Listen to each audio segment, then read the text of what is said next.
এই তো রেডি হয়ে গেছি। আজকেরও বাপের বাড়িতে যাচ্ছি। আজকে তো বিশালাক্ষী পুজো আছে। রানী দাঁড়িয়ে দেখছে। টাটা রানী, টাটা, চলে আসবো, চলো। যখন এসে দেখি পুজো শুরু হয়ে গেছে। এখন তো 12টা বাজে। বাইরে প্রচুর রোদ গরম।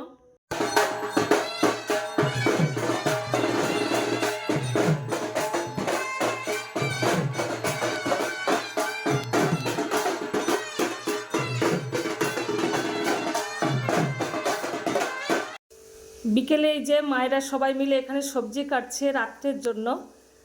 রাত্রে প্রায় 300-400 লোকের নিমন্ত্রণ। পটল আলুর তরকারি হবে, চানা হবে, চাটনি, পায়েস, মিষ্টি তো আছেই। এটা আমার বড়দার বাড়ি, পুরনো বাড়ি, মাটির বাড়ি। ওপাশে সন্ধ্যা আরতি হচ্ছে, আমি তো ভিডিও করতে পারিনি।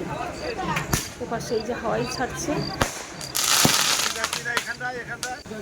মায়েরা এক পাশে ফল কাটছে, এক পাশে এই যে লুচি বেলা হচ্ছে।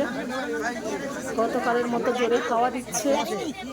আমরা তো সবাই বলছি যে আবার বৃষ্টি না ঝড় হয়। কালী পুজোর থেকে বিশালাক্ষী পুজোতে প্রচুর আত্মীয় স্বজন আসে।